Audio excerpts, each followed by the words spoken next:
வணக்கம் நண்பர்களே. இன்றைக்கி நம்ம இந்த வீடியோவில் இயக்குனர் அஸ்வத் மாரிமுத்து அவரோட இயக்கத்தில் வெளிவந்திருக்கிற டிராகன் அந்த படத்தோட ரிவ்யூ தான் பார்க்க போகிறோம். இதில் பிரதீப் ரங்கநாதன், அனுபமா, கயாடு லோகர், கேஎஸ் ரவிக்குமார், ஜார்ஜ் மெரியான் மற்றும் மிஷ்கின் வந்து நடிச்சிருக்காங்க. இந்த படத்துக்கு லியோன் ஜேம்ஸ் வந்து மியூசிக் பண்ணியிருக்கிறாரு. இந்த படத்தோட கதை அப்படின்னு எடுத்துட்டோன்னா, ஒரு 48 அரியர் வச்ச ஒரு இன்ஜினியர் வந்து எப்படி திருட்டுத்தனமாக குறுக்கு வழியில் வந்து வேலையை தேடிட்டு போய் செட்டில் ஆகுறாங்க. அதை பாதியில் தெரிஞ்சுக்கிற பிரின்ஸ்பலாக வந்து நம்ம மிஷ்கின் வந்து பண்ணியிருக்கிறாரு. ஸோ அது தெரிஞ்சதுக்கப்புறம் திரும்பவும் அந்த பிரின்ஸ்பல் வந்து அந்த ஸ்டூடெண்ட்டை வந்து திரும்ப அந்த 48 அரியர்ஸையும் வந்து கிளியர் பண்ணிவிட்டு டிகிரி வாங்கிட்டு போங்கிற மாதிரி ஒரு சேலஞ்சிங் பண்ணுறாங்க. ஹீரோ வந்து ஜெயிச்சாரா இல்லையா அப்படிங்கிறது அந்த படத்தோட கிளைமேக்ஸு.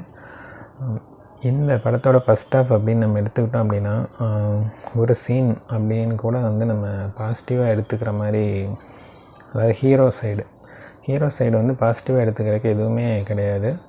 அதை தான் அழுத்தமாக சொல்லணும்னு நினச்சிருக்கிறாரு டைரக்டர். அதே மாதிரி பேரண்டிங் சைடுன்னு எடுத்துட்டோம் அப்படின்னா வந்து ஜார்ஜ் மெரியான், அதாவது ஹீரோவோட அம்மா அப்பா வராங்க இல்லையா, அவங்க வந்து முத்தாய்ப்பான நடிப்பை வெளிப்படுத்தியிருக்காங்க. 2 பேருமே வந்து செகண்ட் ஹாஃப்லேயும் அவங்களோட நடிப்பு உண்மையாலுமே சூப்பராக இருந்தது. அப்புறம் குறிப்பாக சொல்லணுன்னா மிஷ்கின், அவருக்கு வந்து இது வரைக்கும் அவர் நடிகராக பண்ண கேரக்டர்லேயே இது வந்து ரொம்ப சூப்பர்வான ஒரு கேரக்டர். இந்த படத்தை நம்ம ஸ்டார்டிங்லேருந்து பார்க்கும்போது டான் படத்தோட காட்சிகள்லாம் ரிப்பீட் ஆன மாதிரியே வந்து நமக்கு இருந்துகிட்ருக்கும்.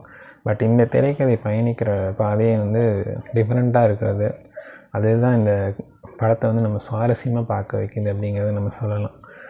செகண்ட் ஹாஃபில் வந்து கதை சீரியஸாக நடந்துட்டு போகுது அப்படிங்கிறது, எவ்ரி சீன் பை சீன் வந்து நமக்கு இன்ட்ரெஸ்டிங்காக கொண்டு போயிருக்காங்க. அந்த திரைக்கதை தான் வந்து இந்த படத்தை செகண்ட் ஹாஃப் வந்து ரொம்ப கிறிஸ்பாக நம்மளுக்கு கொண்டு போச்சு அப்படின்னு சொல்லலாம். அதேமாரி அனுபமா செகண்ட் ஹாஃபில் வந்து ஒரு பெர்ஃபார்மன்ஸ் கொடுத்துருப்பாங்க. அந்த ஃபஸ்ட் ஹாஃபில் பார்த்ததுக்கும் அந்த செகண்ட் ஹாஃபில் பார்க்குறதுக்கும் டோட்டலாக டிஃப்ரெண்ட்டாக இருக்கும்.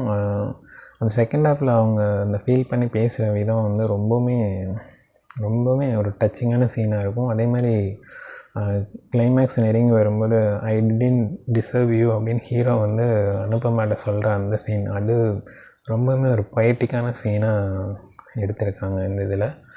அப்புறம் செகண்ட் ஹீரோயினாக வரவங்க கயாடு லோகர், அவங்க வந்து அவங்களுக்கு கொடுத்த ரோலை பெர்ஃபெக்டாக டெலிவரி பண்ணியிருக்காங்க அப்படின்னு சொல்லணும். கேஎஸ் ரவிக்குமார் ஒரு நார்மல் அப்பாவாக வந்துட்டு போகிறாங்க. ஓவராலாக இந்த படம் அப்படின்னு எடுத்துக்கிட்டோம் அப்படின்னா, அஸ்வத் மாரிமுத்து வந்து ஒரு ஸ்ட்ராங்கான மெசேஜை கன்வே பண்ண வந்து நான் கடமைப்பட்டிருக்கேன். இன்றைக்கி வந்து இளைஞர்கள் எப்படி வந்து இருந்துகிட்ருக்காங்க அப்படிங்கிறது வந்து ஃபஸ்ட் ஹாஃபில் ரொம்ப ஆணித்தனமாக பதிவு பண்ணியிருக்காங்க. பட் எக்காரணத்தை கொண்டும் நீங்கள் அதை இன்ஸ்பைரேஷன் அதெல்லாம் எடுத்துக்காதீங்க. அப்புறம் அந்த டிராகன் அப்படிங்கிற அந்த நேம் எப்படி டெரைவ் பண்ணாங்கன்னு படத்தை ஸ்டார்டிங்லேயே சொல்லுவாங்க. அதுவே வந்து ரொம்ப சூப்பராக இருக்கும். ஹீரோவோட பேர் வந்து டி ராகவன், அது எப்படி வந்து டிராகன் அப்படின்னு மாறிச்சுன்னு சொல்கிறது இன்ட்ரெஸ்டிங்காக இருந்தது. இந்த படத்தில் வந்து நம்ம இன்ஸ்பைரிங்காக எடுத்துக்க வேண்டியது என்ன அப்படின்னா, அந்த கிளைமேக்ஸில் சொல்கிற விஷயந்தான். ஒருத்தனை கீழே தள்ளிட்டு நான் மேலே வரணும் அப்படின்ட்டு இருந்தால், அந்த மாதிரி ரொம்ப மோசமான ஆள் வந்து நான் கிடையாது அப்படிங்கிறது தான் பதிவு பண்ணியிருக்காங்க. ஓவராலாக இந்த படம் எப்படி உங்களை ரசிக்க வைக்குது அப்படின்னு பார்த்திங்கன்னா, செகண்ட் ஹாஃபில் இருந்து தான் நம்ம உண்மையை சொல்லணுன்னா ரசிக்க வைக்குது அப்படின்னு சொல்லலாம். இந்த படத்தோட அந்த இன்டர்வல் சீக்வன்ஸே வந்து நம்மளை இன்ட்ரெஸ்டிங்காக கூப்பிட்டு போகும். மிஷ்கின் வந்து நம்ம குறிப்பிட்டு சொல்லியே ஆகணுங்க. இது வரைக்கும் நம்ம அவரோட நடிப்பில் நிறைய பார்த்துருக்கோம். இது வந்து ஃபேண்டாஸ்டிக்காக இருக்குது பார்க்குறதுக்கு, உண்மையாலுமே நல்லா இருந்துச்சு. அதேமாதிரி இசை, லியோன் ஜேம்ஸ் வந்து ஒரு முத்திரை பதிச்சிருக்கார் அப்படின்னு தான் சொல்லணும். அதில் வந்து ஒரு பாடல் மெலோடி சாங்கு ரொம்பவுமே சூப்பராக இருக்குது. மற்ற பாடல்களும் வந்து கதையோடு பயணிக்கிற மாதிரி இருக்கிறதுனால ஓகே. பட் என்ன பேட் வேர்ட்ஸ்லாம் வந்து அப்படியே அப்பட்டமாக இருக்கிறதுனால எக்காரணத்தை கொண்டும் குழந்தைங்களோட நீங்கள் வாட்ச் பண்ணாதீங்க. தனியாக வாட்ச் பண்ணால் அது நோ இஷ்யூஸ். பட் குழந்தைங்களோட நீங்கள் வாட்ச் பண்ணுறீங்க அப்படின்னா அது கொஞ்சம் நல்லா இருக்காதுன்னு வச்சுக்கோங்களேன். இந்த படமே வந்து 16+ அப்படின்னு தான் வந்து கொடுத்துருக்காங்க. ஏன்னா கொஞ்சம் போயிருந்தாலும் 18+ அப்படிங்கிற அளவுக்குலாம் வந்து அந்த பேட் வேர்ட்ஸை கட் பண்ணதுனால 16+ கொடுத்துட்டாங்க போல இருக்குது. இந்த அளவுக்கு பாடல்களை வந்து ஏன் வைக்கணும் அப்படிங்கிறது அதுவுமே தெரில. தமிழில் வார்த்தைகளாக இல்லை, அது கெட்ட வார்த்தைகளை போட்டு தான் எழுதணும்னு என்ன இருக்குது அப்படிங்கிறது தெரில. பட் ரசனைக்காக ஆட் பண்ணாங்களா அப்படிங்கிறதும் அதான் சொல்கிறேன் இல்லையா, அந்த ஃபஸ்ட் ஹாஃப் வந்து நம்ம கடந்துட்டோம் அப்படின்னா அந்த இன்டர்வல் சீக்வன்ஸ்லேருந்து கிளைமேக்ஸ் வரைக்கும் படம் உங்களை ரொம்பவே சூப்பராக ரசிக்க வைக்கும். டைரக்டர் என்ன சொல்ல வந்தாருங்கிறது நம்ம அங்கே தான் வந்து அண்டர்ஸ்டாண்ட் பண்ணிக்க முடியும். First half not inspiring, second half வந்து இன்ஸ்பைரிங் வெரி வெல் அப்படின்னு நம்ம சொல்லலாம். கண்டிப்பாக இந்த படம் உங்களை கவரும் அப்படிங்கிறதுல எந்த ஒரு மாற்று கருத்துமே இல்லை. இப்போ நம்ம சொன்ன மாதிரி வந்து நீங்கள் எதை இன்ஸ்பிரேஷனாக எடுத்துக்கிறீங்க அப்படிங்கிறது தான். அப்புறம் அந்த யூடியூபர்ஸ்லாம் அவங்களும் நடிச்சிருக்காங்க.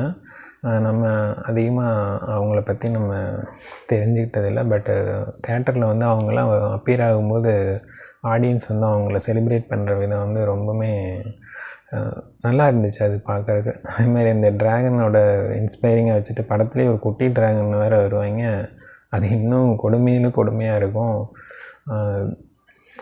அதுதான் பட் ஒரு 2.25 மணி நேரம் போனதே தெரியல அப்படிங்கிற அளவுக்கு ரொம்ப ஒரு நல்ல படத்தை வந்து கொடுத்துருக்காரு அப்படின்னு தான் நம்ம சொல்லணும். அஸ்வத் மாரிமுத்து அவரோட டைரக்டிங் பயணம் தொடரணும். ஓகே, மீண்டும் இதே மாதிரி ஒரு அருமையான திரைவிமர்சனத்தில் சந்திக்கலாம். நம்ம சேனலை இது வரைக்கும் ஃபாலோ பண்ணாதவங்க மிஸ் பண்ணாமல் சப்ஸ்கிரைப் பண்ணிடுங்க. உங்கள் ஃப்ரெண்ட்ஸுக்கும் சப்ஸ்கிரைப் பண்ண சொல்லி ரெக்கமெண்ட் பண்ணுங்கள். ஓகே, நம்ம இந்த ரிவ்யூ வீடியோ மட்டும் இல்லாமல் டூரிஸ்ட் வீடியோ, குக்கிங் வீடியோ இந்த மாதிரிலாம் வந்து நம்ம சேனலில் ஆல் கைண்ட் ஆஃப் வீடியோஸ் வந்து நம்ம அப்டேட் பண்ணிகிட்ருக்கோம். நீங்கள் சப்ஸ்கிரைப் பண்ணால் தான் அதை பற்றின அப்டேட்ஸ் வந்து உங்களுக்கு வந்து சேரும். ஓகே, மறக்காமல் சப்ஸ்கிரைப் பண்ணிடுங்க. தேங்க்யூ.